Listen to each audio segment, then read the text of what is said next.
Hey, what's going on, beautiful jellyfish? It's Tracy. Thank you so much for taking a little bit of time and today to hang out with me. I really appreciate it. In today's video, we're going to talk about Green Commander Staples Part 2. My whole idea behind these videos were if you were someone who was looking to build either a green commander deck or a deck that has green in it, or you are looking for cards that you want to trade for or buy that are just really good staples that you can run in a variety of decks, this is the place for you. I have done a ton of these videos. They are so fun for me to film because I just get to talk about just really awesome staple cards, and I absolutely love green as a commander color. I think it's the best commander color because you get to ramp like crazy, which is so great, and you can cast all the things, and there's just some really fun stuff. So I will list green in the description below, but I've also done this for all the other colors as well, the core colors, and honestly, I think it would be really cool to do dual color. I think that would be really interesting, like Azorius staples and things like that. I might instead of doing 10 cards, I might only do 5, but yeah, I only limit myself to 10 cards in these videos because if I were to literally sit here, I could just do hours and hours just talking about every single staple, but we're only going to talk about 10 cards today, and if I didn't mention any of the cards, I think I have part 3 and maybe part 4 planned, but definitely let me know what cards that are not on this list that you think I should talk about in future parts, and let's hop into it. Alright, the first card we're going to talk about is Avenger of Zendikar, or as I like to say, A to Z. And Avenger is such a good bomb card for so many reasons. So it's a 7 mana 5/5, and when it ETBs, you put a 0/1 green plant for each land you control. So the thing is, if you're playing green, you're probably going to be playing a ton of mana ramp, and you play A to Z, you drop this bomb, you've got a ton of lands, and then whenever you play lands, it has landfall, and then those plants get bigger. So the most ideal situation to run A to Z in is a deck that you're constantly pumping out mana. But even if you're just looking, even if you're not really doing that, but you have some of it, just still run A to Z, because not only do you have this really large body of a creature, but you have all these plant tokens. If you have 10 lands, you just get 10 0/1s. That might not sound like a lot because there's 0/1s, but then you play more lands and then you pump those creatures. It just gets out of hand very quickly. A to Z is so incredibly good. Such a great staple. I love this card. Okay, let's talk about Worldly Tutor. I feel like tutors are one of those things where you can't really go wrong with. If you're ever oh man, I have a couple slots in my deck. What should I do? Throw some tutors in there. It's one of those things where it just never hurts to have it. And I always love having it because you never know what you're really going to need. If you're in a situation where you absolutely need to get rid of this super threatening enchantment, grabbing a tutor can always sort of turn that around. Now, Worldly Tutor is an instant. It's 1 green mana, which is awesome. So you can do this among other things if you're going to play this on not turn 1, for example. But you get to search for a creature, you reveal it, and then you put it on top of your library. So the best case scenario, I would say, is wait until everybody goes, play this on the end of your opponent's turn to put that card on top so you immediately get to draw it. I would advise not doing this on your turn or even other people's turns, except for the person right before you, because what if someone mills you or whatever kind of situation happens? So I'd say that's the best case scenario to do this. But yeah, Worldly Tutor is a great card. A little bit pricey, but definitely worth the money. It's a great card. Okay, let's talk about Regrowth. This card is awesome. And to be honest with you, this card might actually be even a little bit underutilized. And I don't think that it should be, because I think this is a great staple. You can return any card from your graveyard to your hand. This works in just anything. This is kind of one of those cards where it's kind of how I feel about tutors. You could just put this in anything and it would just be good. Even if you don't have a ton of recursion, that's okay. You could still run Regrowth. It's a very affordable card as well. You can pick up the card for a couple cents and you get the foil for $1, which is awesome. This card is so incredibly good, and it's 2 mana. 2 mana to do this to get your big thing back. Great card. Okay, The next card that I want to talk about is called Harmonize. And Harmonize is a very simple card. There's not like a whole lot to say about this card. It's literally 4 mana and you draw 3 cards at sorcery speed.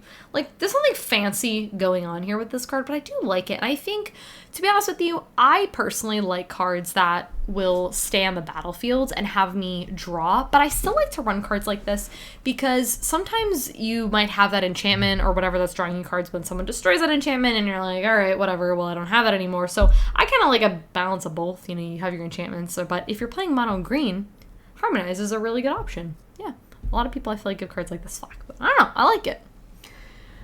Okay. Man. Green Sun Zenith. This card's awesome. Okay, so this is X and green. Search your library for a green creature card with converted mana cost X or less, put it on the battlefield and shuffle your library, and then you get to shuffle this back into your library, which is so incredibly good.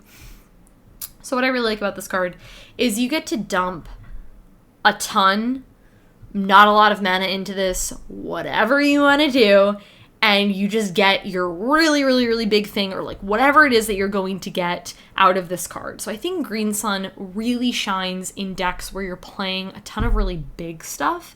But again, you could run this card on a variety of things and it would definitely be really strong, and you don't have to pay the mana cost, so you're paying with it with Green Sun Zenith, which is cool. And then you get to shuffle this back, so you could potentially recast this in the game, which is so lucky if you like redraw it and you have like a big library left. I think that's like the best like dream scenario is like casting multiple Green Sun Zenith in game. Like that sounds super fun. Like we don't really get to do that as much in Commander, right? It's kind of like for most of the time you spend, you're just like, okay, I just like cast my thing one time and then it goes to the graveyard and whatever, you know. But like you can, by chance, you know, cast this card multiple times, which is really cool. So I think all the Zenith cards are really cool, and I do really like this one a lot. Okay, let's talk about Asceticism next. And y'all really know how I feel about enchantments. Not a huge fan. Takes a lot for an enchantment to impress me. And Asceticism is definitely one of those cards that does impress me. It's kind of a lot of mana, but to be honest with you, you're playing green, your mana accelerating, your mana rock, you have got mana rocks, whatever. You've got a lot of stuff going on. You can pay for this Asceticism. Should be no problem. Creatures you control can't be the target of spells or abilities your opponents control. That on its own is so good. Your creatures have hexproof. They cannot be targeted. Keep in mind they don't have, what's the other thing where you can target it? You can still target your stuff, which is cool because it does say your opponent's control. That's good in and of itself. And then they tacked on this regenerate target creature. Just want to also note that you could possibly regenerate your opponent's stuff for whatever reason. Maybe you want to be political. Maybe there's a benefit by having that creature on the field. I don't know. But you could do it. So just throwing that out there. You don't have to tap this. You can do this as many times as you want. And like I said, you're playing green, so you should probably have an overflow of mana. And you're just like, cool, just going to regenerate my thing. Which is awesome. This card's great. I actually don't. I think we own a couple, but I think Paul has them. But I feel like I should run this card because it's so good. Love it. Okay. I feel like I might get some flack for this card, but I really like this card, Shamanic Revelation. I feel like Shamanic Revelation is such a cute card. It is just adorable, ain't it? It's like 5 mana, and you draw a card for each creature you control. So that's really awesome. Best case scenario with this is you're playing multiple things. By the way, this with like Avenger of Zendikar is very silly because you can like have a ton of your plans. Like I've played Shamanic Revelation where I've drawn like 10 cards before, which is awesome. But not only that, it gets better. You have Ferocious, so you gain 4 life for each creature you control with power 4 or greater, which is awesome. I have come back from games with my claws in the dirt because of this card. I have been at such a low life total where I could have died very, very easily.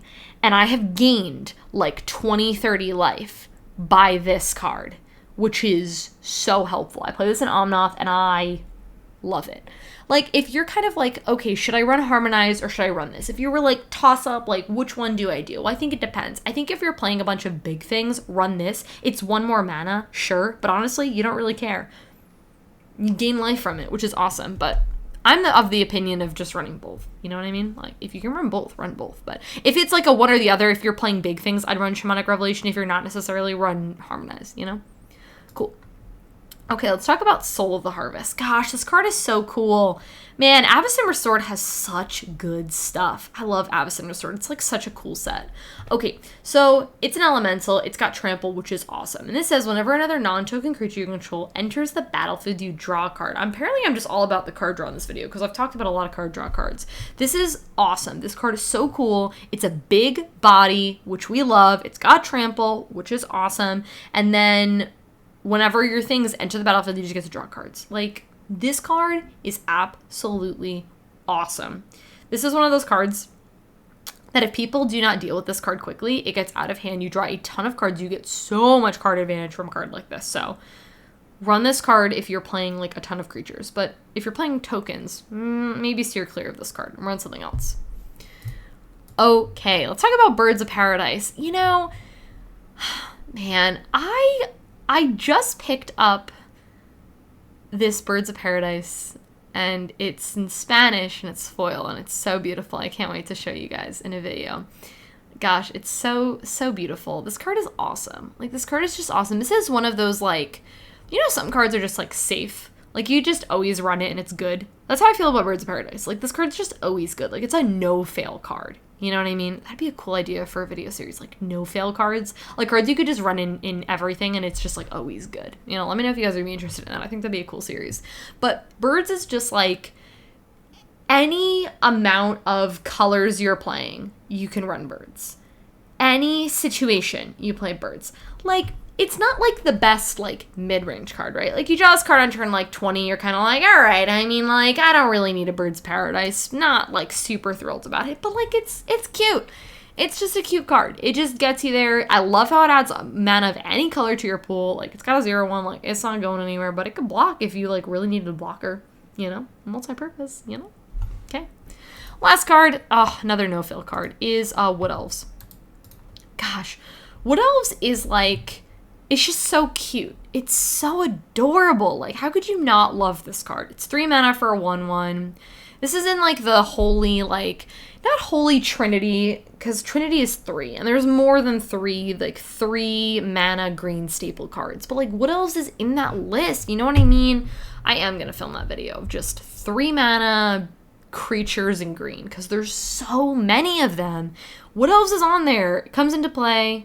Search for a forest, you put it into play. Does not enter the battlefield, it's tapped, so you can collect you can pass go and you can collect $200, and, you know, you get a forest, it's non-basic, so you can get your shock land, which is awesome. Or if you're dual lands, if you're super fancy. Like, what is not to love about this card? And then you're left with the 1/1 who can block for days or attack if you're feeling really adventurous. Wood Elves does it all. It does it all. So, guys, that is everything for talking about green staples part 2. Looking forward to filming future parts of these because I love this series and it's super fun for me. So definitely let me know what cards you would like me to feature in future parts. Subscribe to my channel if you're not already, and I'll catch you in my next one.